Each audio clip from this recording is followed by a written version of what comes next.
Hoje viemos até a cidade de Caçapava, na igreja de São João Batista, para poder acompanhar de perto toda a preparação para uma das celebrações mais marcantes do calendário religioso, o Corpus Christi. Por aqui, a tradição dos famosos tapetes coloridos movimenta toda a comunidade e é um pouco de toda essa tradição que nós viemos conhecer.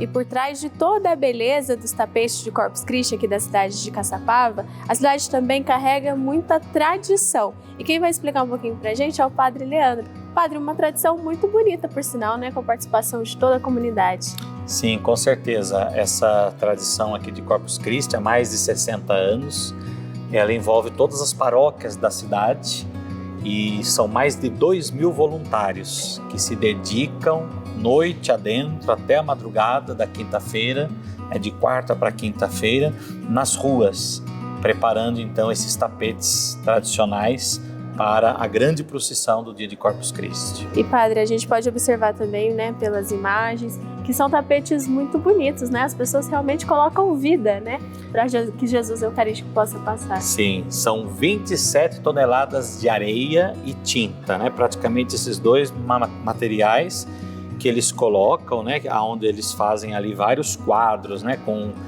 gravuras, imagens referentes à Eucaristia, né? Então a grande temática dos tapetes também é um pouco até uma catequese, pois nos tapetes eles vão também ali representando os vários elementos da tradição da igreja, da doutrina da igreja, da catequese. Eu costumo dizer que percorrendo os tapetes você acaba fazendo uma catequese. E essa também é uma atividade que une, né, a espiritualidade e a vivência em comunidade também. Como que o senhor enxerga essa união? A festa de Corpus Christi para nós católicos é uma das maiores festas, né, depois do Natal e da Páscoa, podemos assim dizer, até porque nós cremos verdadeiramente que Jesus está presente no Santíssimo Sacramento do altar. Portanto, é o próprio Cristo que vai passar por aquelas ruas. Então, enfeitar aquelas ruas significa justamente enfeitar o lugar por onde o próprio Jesus vai passar. Então, você percebe que naqueles tapetes tem sentimentos, tem alegrias, graças alcançadas, tem também aflições, tudo aquilo está presente naqueles enfeites, né? Por isso, se você observa durante a noite de quarta para quinta-feira, são famílias, né? Pais, mães, filhos, avós, todos envolvidos. É uma coisa que vai, de fato, passando de tradição a tradição, né? De geração em geração. Porque, de fato, essa tradição é muito mais do que apenas uma demonstração cultural, artística, até porque não é artista que faz ali o tapete, né? São pessoas simples, pessoas comuns. Ali está, de fato, uma expressão de fé, né? O Corpus Christi em Caçapava é uma grande expressão de fé a Jesus Eucarístico.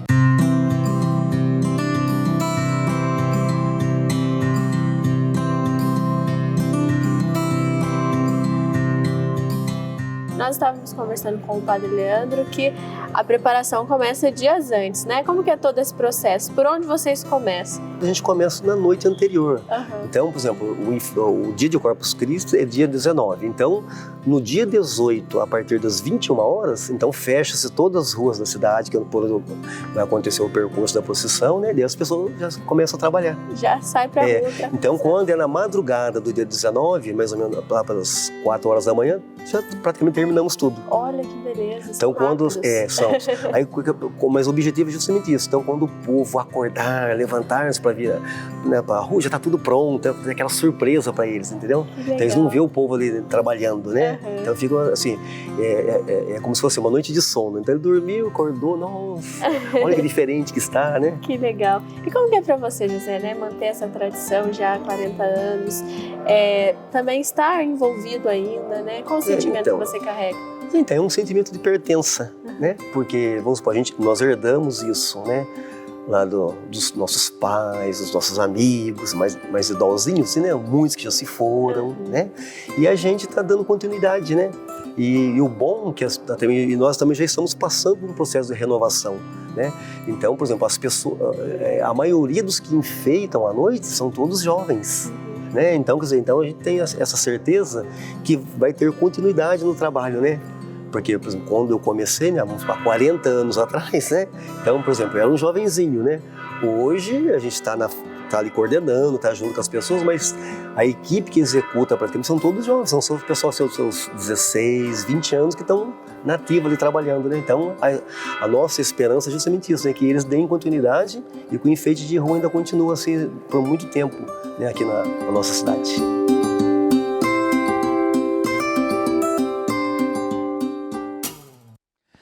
Corpus Christi, dia tão bonito para todos nós, né? Corpus Christi vem recordar para nós a essência daquilo que Jesus nos deixou, a doação da sua vida, a doação da sua história de redenção para nós, o modo como ele deixou esse sinal tão maravilhoso num pedacinho de pão, para que a gente pudesse como que estar ao lado dele o tempo todo, ele atuando na nossa vida como Filho de Deus, como Redentor, como nosso companheiro de caminhada. E é tão importante então que a Eucaristia, que a gente celebra nesse Corpus Christi, não é apenas uma presença real para a gente quebrar a cabeça de que jeito que é, de que jeito que não é, mas é principalmente essa doação de amor total de Jesus pela nossa salvação, pela nossa felicidade e principalmente para que a gente viva numa união profunda. E a comparação que vem dos Santos Padres lá de trás, não é mesmo? Como grãozinhos de trigo que formam um só pão, assim também nós somos esses grãozinhos que, unidos com Jesus, a gente forma uma só humanidade, um só sonho de Deus para o ser humano. Mas a gente vai conversar então sobre isso um pouquinho. Eu tenho a alegria de acolher mais uma vez aqui o nosso querido teólogo Lino Rampasso. Lino, seja bem-vindo. Muito obrigado, é um prazer encontrar de novo com o Padre Ulisses e com amigos aqui da TV Aparecida. Então, e você vai partilhar conosco exatamente, entende? Esse significado especial desta solenidade de Corpus Christi, que se mistura também um pouco já aqui no Brasil e em outros países com um certo folclore do povo, né? O enfeite das ruas, tudo isso, né? Quais são os fundamentos para vamos dizer, essa celebração que se faz agora, né? É presença real de Jesus? É realmente a ação redentora de Jesus? O que vem em tudo isso como teologia? O nosso ponto de partida é sempre a palavra de Deus. Certamente. E então, nós nos fundamentamos na palavra de Deus e especialmente no Novo Testamento, porque é o Novo Testamento que fala explicitamente sobre a presença real de Cristo na Eucaristia. Pegamos o texto mais antigo do Novo Testamento, que fala da Eucaristia. É a primeira carta aos Coríntios. De São Paulo, né? De São Paulo. Tenho como base a Bíblia de Aparecida. E o Padre Vidigal, grande biblista, faz, nas últimas 2 páginas da Bíblia, mostra em quais períodos foram escritos vários livros da Bíblia. Ah, sim. E daí a gente percebe qual é, dos textos que falam da Eucaristia, são os 4 evangelistas e a primeira carta aos Coríntios, qual foi escrito primeiro? Foi escrita primeiro a primeira carta aos Coríntios, ano 54. Ou seja, não foi nos evangelhos, então? Os evangelhos depois. Bem depois. Então vem o evangelho de Marcos, depois de Mateus e Lucas, e por último o de João. Então, começamos com o texto mais antigo. Sim. Será que Cristo está presente na Eucaristia? Vamos perguntar a São Paulo. Ah, sim. A palavra de Deus. Eu tenho aqui o capítulo... A carta aos Coríntios, a primeira carta aos Coríntios, capítulo 10, diz: o cálice da bênção que abençoamos não é comunhão com o sangue de Cristo? E o pão que partimos não é comunhão com o corpo de Cristo? É o grande fundamento. Sim. E depois vamos ver as mensagens, as outras, mas, por exemplo, como é que São Lucas fala da Eucaristia? Qual é o ponto de partida? Que, aliás, inspirou uma carta apostólica do Papa Francisco. Desiderio desideravi.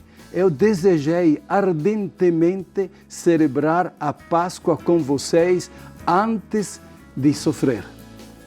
Então, ele toma o pão e diz: isto é o meu corpo. Não é um símbolo. Aqui temos divisão entre os cristãos. Sim. Católicos e ortodoxos acreditam na presença real de Cristo na Eucaristia. não católicos e não ortodoxos falam que é um símbolo, simboliza. Uma vez eu estava acompanhando um programa de uma TV evangélica aqui de Guaratinguetá e o pastor dizia: participem do culto, porque vocês vão receber aquele pão que simboliza o corpo de Cristo. Nós somos católicos e quando vamos receber o corpo de Cristo, respondemos amém. Muitos dizem amém, assim seja. Não, nesse caso não é assim seja. Assim é. Mesma coisa do credo.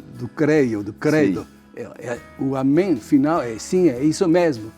Acreditam nisso. E depois o bom Deus nos acompanha ao longo da história. Ao longo da história, a igreja tem vários milagres eucarísticos. Aliás, a origem desta festa de Corpus Christi está ligada a um milagre eucarístico que aconteceu numa cidade da Itália, Bolsena. Um padre, Pedro de Praga, estava em dúvida. Será que Cristo está presente na Eucaristia? Estava indo uma peregrinação para Roma, onde estão sepultados os apóstolos Pedro e Paulo. E está celebrando a missa nesta cidade de Bolsena. Será que Cristo está presente? Estava duvidando. Estava duvidando. Quando parte o pão, se torna carne e sai sangue. E o Papa morava lá perto, na cidade de Orvieto. Ficou sabendo. E daí quis estas relíquias que fossem levadas em Orvieto. Estão conservadas até hoje numa belíssima catedral de Orvieto. E daí o Papa, antes de ser Papa, tinha sido padre na cidade dele, Liege, na Bélgica. E lá tinha conhecido uma religiosa, a Santa Silvana, que tinha tido algumas revelações particulares de Jesus, que pedia que fosse celebrada uma festa eucarística. E passou esta mensagem.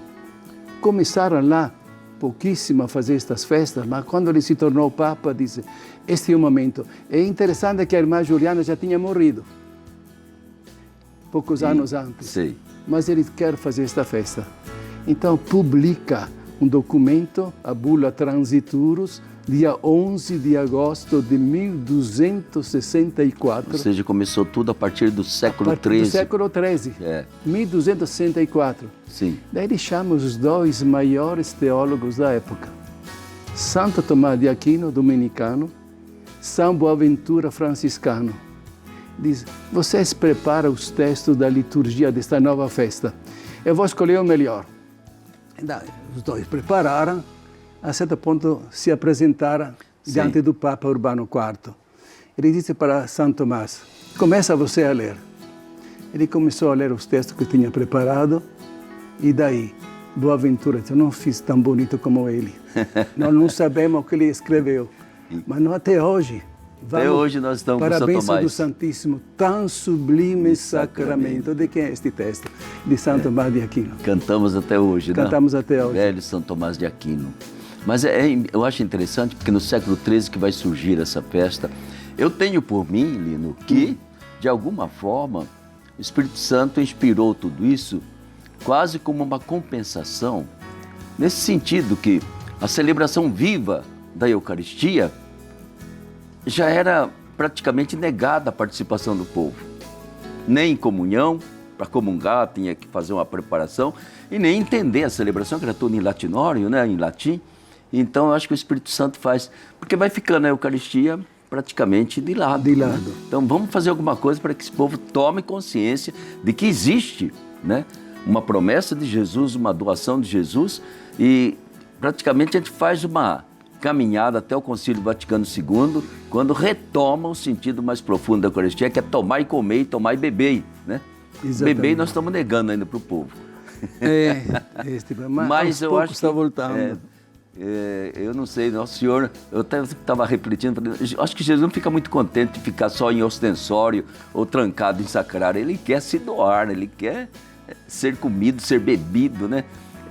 Ele quer passar para a natureza da gente, a natureza dele. Né? Se permite, gostaria de lembrar mais dois dados históricos.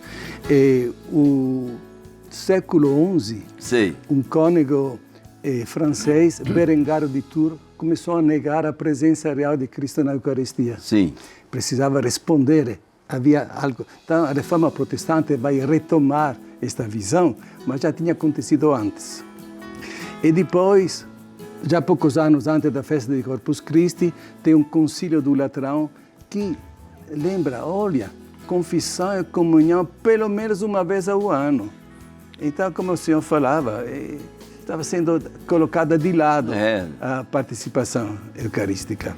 E se permite, agora vamos para os tempos mais recentes. É um menino de 6 anos de idade, vai no catecismo e se ensina, olha, para poder participar da missa, pelo menos a partir do ofertório. E se ensinou isso por tanto tempo. Mas como posso participar se eu não tenho a fé? E a fé nasce da palavra de Deus. A liturgia da palavra que foi deixada de lado. Pois é, era incompreensível. E era em latim, só se lia o Evangelho na língua do povo, e mais nada. E muito pouco da Bíblia. Então, o Concílio Vaticano II, aliás, qual é o primeiro dos 16 documentos do Concílio Vaticano II? O Sacrosanto Concílio, sobre a liturgia. E tem uma importância interessante também a Eucaristia. Cristo está só na Eucaristia. Tem um dos números da Sacrosanto Concílio que fala de 5 presenças de Cristo na reais, igreja. são presenças reais. Agora, a mais forte é aquela da Eucaristia. Da Eucaristia. Eu acho que isso é muito importante, entende? E graças a Deus, gradativamente, a gente vai recuperando o sentido mais profundo da Eucaristia, que é a comunhão, entende? Se não chega a comunhão, perde-se a finalidade total dessa Eucaristia. Fica numa contemplação, fica numa festa, mas sempre num distanciamento. Está lá e... Agora, retoma esta palavra comunhão. É só com Cristo? Não. Não. Com a Trindade Santa. Com a Trindade Santa, com toda a Igreja. Permita-me de novo, que é a palavra do apóstolo Paulo, o texto mais antigo. Existe um único pão, nós, embora sejamos muito, formamos um só corpo, visto que todos participamos de um único pão. Então, é comunhão também com a igreja. Tomara que seja. Eles já estão pedindo para a gente encerrar o programa, senão iríamos conversar uma boa hora aqui, mas os meninos aí já estão dando um sinal para nós. Nós obedecemos. Mas obedecemos sim. Mas muito obrigado, viu? E que a gente celebre realmente a Eucaristia naquilo que Jesus, né? Eu sou o pão da vida, né? Quem estiver unido a mim terá, digamos assim, esse caminho profundo que a gente faz de cristão, de comunidade, de corpo místico de Cristo. Tudo isso para nós está nesse pedacinho de pão consagrado, nesse pouquinho de vinho consagrado. Que a gente possa homenagear, mas que a gente possa viver na comunhão do Cristo, na comunhão do Pai e do Filho e na comunhão entre nós.